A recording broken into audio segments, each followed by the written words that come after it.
Welcome back to another epic episode of the Life at Full Blast podcast. I am super excited for today's guest. I've literally just met him about 3 minutes ago. So this is always, I love to do these conversations where I know nothing about you. I'm really excited to have this conversation. Charles Rose is an executive coach with over 25 years of experience in guiding tech CEOs and entrepreneurs towards personal and professional growth. And he successfully founded and sold his tech company for 8 figures. So I think Charles has a few things to share with us today. Welcome, Charles, to the show. Thank you so much, Cindy. Thanks for having me. Yeah, absolutely. I'm excited to dive in. I want to start with what brought you into the industry that you got into in the first place? So it was getting out of the last industry that I was in, which was being a tech entrepreneur and accomplishing everything I'd wanted to accomplish and realizing I have no more purpose. I have no more direction in life. I don't know what I'm doing with myself. And I've talked to since other people who have had accomplishments of, a major thing that they wanted to do for many years in their life, and then they're sort of lost. It's like you almost lose your identity. It's like if I'm not that, then what am I? And that's what Mhm. it was like searching, searching, searching. That's what got me here. Yeah, I love that. So what got you into the tech industry in the first place? So, when I was born in North Carolina, and then when I was 6 years old, my dad got elected to the U.S. Congress. And so I moved to Northern Virginia. That's where I grew up. I got into tech when I first saw the the TRS-80 computer at a Radio Shack. And I know that Oh, dates me a well, bit, but that was my first computer. And then I went yeah. to the Apple II, and I mean, excited wasn't a strong enough word. I was obsessed with this thing. And it was like, oh my God, this is a whole new aspect of life. And Hmm. so my dad was also interested in technology. Ultimately, he grew into a role if he was chairman of the House Administration Committee, and that oversees the technology, the office equipment on the Hill. And so he was kind of a gatekeeper for who got to sell computers to the Hill. So companies would sort of send samples, and he'd bring them home to me to play with and figure out. So I got kind of an early start to some of this. And then Steve Jobs came to the Hill to pitch Congress on using Apple hardware in their offices. And he was like, hey, you want to talk to Steve Jobs? So my head explodes. I'm like 16 and I had an Apple II. And he's like, be respectful. We're going to give you 10 minutes, have some questions prepared. I did. And here's the most passionate, excited, knowledgeable person I'd ever met in my life. And I thought, oh my God, it's like he showed me a new thing that was possible. And Oh, so I was I like, love okay, I'm really, really, really wanting to do tech now. And so I started at 17 as a programmer. I did that for about a decade. I wrote commercial software, custom stuff, it was fun. And I wrote books for programmers. I published a newsletter for programmers. I kind of went all in on that space. Yeah. And then I started getting bored and I thought, okay, well, I'm kind of curious about entrepreneurship. I want to start a company and have a company. And so there were a few sort of companies that did okay, but they never did amazing. And then finally Hmm. one day I was doing a project. I was still doing a little bit of programming. So I did a project for someone and it needed a particular expertise that I didn't have. So I went online to find a guy who knew about this particular thing and he did it for me, did a great job. And I'm like, okay, so what else are you doing? Well, he had a piece of software he was selling out of his dorm. He was a freshman at university and he was making Hmm. $1,000 a month off of it, but he could only take checks. And I'm like, Yeah. oh my God, man, this is 1997. PayPal has just started. No one has a merchant account. I happen to have one because my father helped me get one to sell my newsletter. And I'm Hmm. like, oh my God, we could use this to sell your software. What if we Oh, tried for a month just to sell your software and take credit cards? And he's like, all right, let's try it. So we did it. We went $6,000. So 6 times the revenue in a month just by changing nice. that. And we said, oh my God, there's thousands of software authors out here like you. We have a business. He quit Wow. school immediately. He moved to Seattle. We partnered with a guy that was ex-Microsoft who'd been their um, Microsoft Explorer project manager. He created a Hmm. website that aggregated all the shareware of the day, thousands of titles. We partnered with him. He got a commission for every sale. There was our business. So all we had to do was kind of not mess that up. And so we did 200,000 the first year, 2 million the second, 10 for the third, and our biggest competitor called, said, we want to buy you. We negotiated a deal, and 3 months later, we were out. Wow. And that was Wow. amazing. It was quite a ride.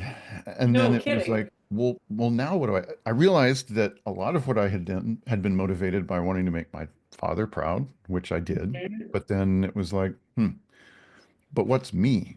How do I find what I want and what my business is, you know? And so that's what got me searching for a coach. And ultimately, I was living on the West Coast in the San Francisco Bay Area, and a girl who was a friend suggested this woman who was her coach. And I started working with her. And it's like, oh my God, the light bulbs went on. It was like it started showing me that I could actually kind of take command of my own life and get clear about what choices I had and what I wanted to do with that life. And Mhm. the process was so powerful. I thought, oh my God, if she can do this for me, could I somehow do this for other people? And so I immediately started training as a coach with her. Yeah. I love that. It's so funny. I don't know that I've had a guest like you on the show before who had such success and then went, I don't know what to do with my life. Right. But I Yeah. love that, you immediately went seeking somebody to help you with that. Right. Because Mhm. there's a lot of people I think out there who just kind of, and I know myself, I did that for years. I just spun and spun and spun, not realizing that there were people out there who could help me. So I Definitely. really love that you just kind of, it feels to me like you've got this possibility thinking just inbred into you where you're like, what if I did this? What if I did that? I love Well, it that. hasn't always been there, but I mean, I do have to thank my dad for modeling that pretty much anything's possible. So I'm exceptionally grateful for that. Yeah. But I also, yeah, I always wondered like, what is me? And it made me realize so many things we do, I found, at least I did, was to please other people. And there's Yeah. nothing wrong with you want to be able to be of service to people, but you also want to be your own true self. And Yes. most of us haven't taken the time to figure out what that is. So true. So who is Charles Rose?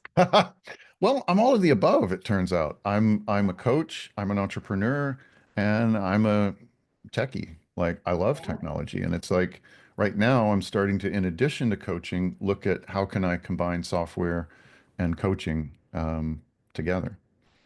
I love it. I love it. What do you love most about the coaching industry? Because it can go to the absolute depth of like who and what we believe we are. It can go to the most foundational place in our belief system. Mhm. I haven't found anything else that does that, you Yeah. know. And it can get at the biggest answers in life. Mhm. Why am I here? What am I supposed to be doing? What what are my good qualities? What can I learn? How can I grow? What's the purpose of life? Yeah. Isn't that the age-old question? Why are we Oh, for here? sure. Yeah. And We've been ultimately asking for that since me, the beginning it's of come to a time. place of saying, we're here to learn, we're here to grow, we're here to have these experiences and evolve our soul. Yeah. Yeah. I always refer to it as we're here to play in God's 3D world, this little playground that we 100% have agree. here. Yes, exactly. Exactly. Yeah. While continuing to recognize that we're not necessarily this. It's like when you're in a video game. Are you the avatar that's the thing? But Yeah. no, you're directing it. Yeah. Yeah. I love that you brought that up because I've got to talk to you about this. You're a tech guy. Talk to me about AI in the coaching industry. Yeah. What's your opinion on it? Well, so there's a lot of layers, of course, with AI. First of Yeah. all, I think AI is a tool. And so Mhm. it's one of the things as a tech guy, I'm so excited because it's sort of this new thing that we can all learn about. Mhm. One of the first things that I've seen AI applied to in coaching is supporting a coach. So doing all the admin stuff, the marketing, the just running the business stuff, sending things to clients, getting intakes of forms or questionnaires. But I think what's more interesting is we're starting to see tools that start to ask people questions and Mhm. remembers, well, you were feeling crappy for 3 or 4 days here, and then you started to feel a little better, but the trend has been kind of negative. So what's that about? And what are your Right. thoughts? And do you realize that these thoughts are maybe in conflict with those other thoughts you told me about last week? And, Mhm. AI can start building a picture in its context of your behavior and your thoughts and start to point out things just like a coach would. Your patterns. Yeah, Yeah. your patterns. Like I'm always looking for patterns in people's thoughts and Mhm. behavior. And so I think it can come to a certain point. I think the promise of AI is that it could democratize coaching. However, Mhm. we still have um, our humanity, and I think as coaches, there's something extra that we bring that you can't get from a computer. Perhaps empathy. Sure. Well, Yeah. it's our humanness, exactly. Yeah, It's our exactly. humanness. So, of course. Yeah. So I What are yours? know. I'm Yeah, so curious there's what you like think I've about it. been listening to both schools of thought, right? I Mhm. am open to it. I have not played with it a lot. I have used it a few times just to kind Mhm. of dip my toe in. Mhm. But there's a couple of schools of thought that I'd love your opinion on. Is one Mhm. is using it for content creation. Mhm. And it's kind of, I mean, it comes out not sounding human sometimes, Sure. but is there a risk of it taking away our creativity as a human being if we just lean on AI to create everything for us? Of course. If we're sort of lazy about it and just say, sure, you do everything, then Right? then yeah. I mean, again, it's a tool. So we can use it as a very powerful tool to augment what we're already doing. But to the Mhm. degree that we say, well, you can do more and more, and I can do less and less, and I'll just stop learning and let you do all the stuff, then Yeah. yeah, I think there's a potential problem there. So we need to be consciously aware of how we're using the tool. And that's how Good I idea. see it, right? I mean, I'll plug something into Chat GPT, but then I go look at it, I'm like, no, I need to rewrite that whole thing. But Hmm. it gave me some ideas. And that's where I use it. It's like an idea starter for me, Yes. especially Yes. when you're in that moment of like, what's my content today? Absolutely. Yeah. Absolutely. And if you're in the business of content creation, I think it could be an incredible tool. It just needs to be reflective of you, um, Yes. and your essence. So, Mhm. So my other question for you around AI is, I mean, it's so fast. Nobody can keep up to what's going on with AI. It mhm. feels like every second there's some new advancement to happening in the technology. What would your advice be to people who are in the social media world? They're content creators, they're coaching, they're trying to build a business. How do we keep up? Well, first of all, it's like just stay calm and breathe and don't panic and trust that uh, you're the source of this information. It's coming through you. You're the content engine. Um, and you don't have to know every latest tool on the market. It's not, but you can expose yourself. Like I've been using, for instance, Opus Clip. Here's an interesting tool that goes back to some of my podcast recordings and says, Mhm. here are some interesting things you said in these 10 seconds. I'm going to pull that out. I'm going to put titles, captions on it, and then that can be a post. That's a pretty cool tool. That is cool. So Yeah. I've been learning that. It's very useful. It has something come around that's probably even more advanced than that now, possibly. But Mhm. it's like just give yourself some patience, as a content creator. It's like these things take time. And all what we're trying to do as a content creator is give our essence to the world such that it could move or inspire someone else.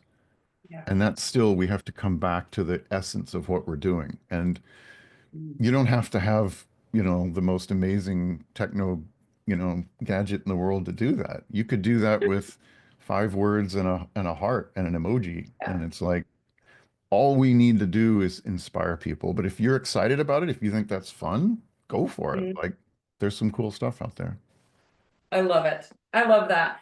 Yeah, I think you've kind of sharing your perspective around AI. It's made me feel more at ease. I don't I think the other school of thought is that, AI is going to take over the world.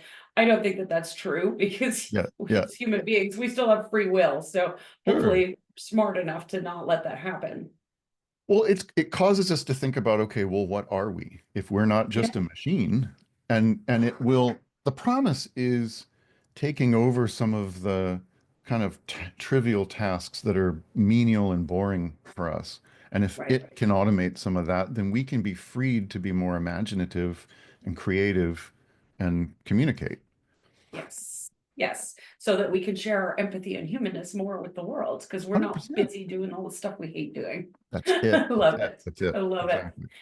So tell me a little bit about the work that you're doing now and what lights you up the most about what you're doing. So it's having had a business, I understand people who are in business and they're growing it and all the stuff that comes to play. Because I take a very holistic approach. We not only how you do one thing in life is very often how you do everything in life. You know this as a coach. Said that a few times. Yep. So I take a very broad view of my clients, most of which are CEOs, and it's like, okay, how are you or startup founders, how are you taking care of yourself in all these areas? How's your relationship with your partner, your kids, if you have them, your family, your friends, your health? What's your Hmm. relationship with your finances, your spirituality, your emotions, your mental Yeah. health? We just all the areas. Hmm. And I'm excited about it. It's nice to support people. It's amazing to see their growth.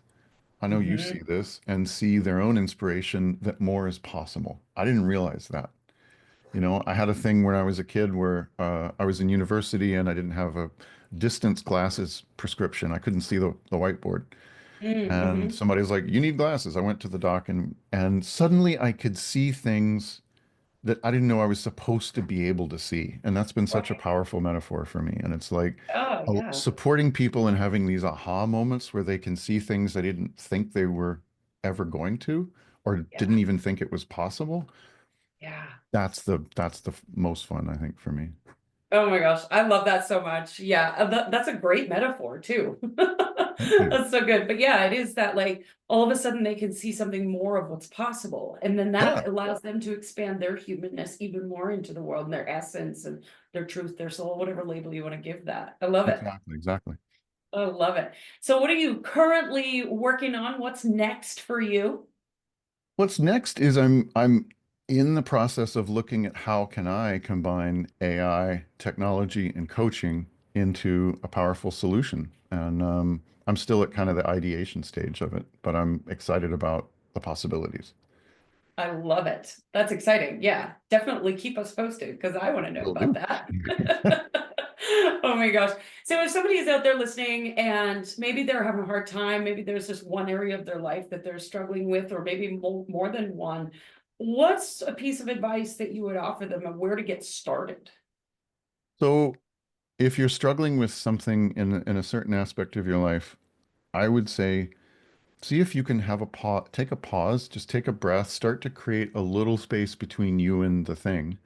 um, and look at what principally is going on. Like, why are you upset? What value do you have, or your purpose with something?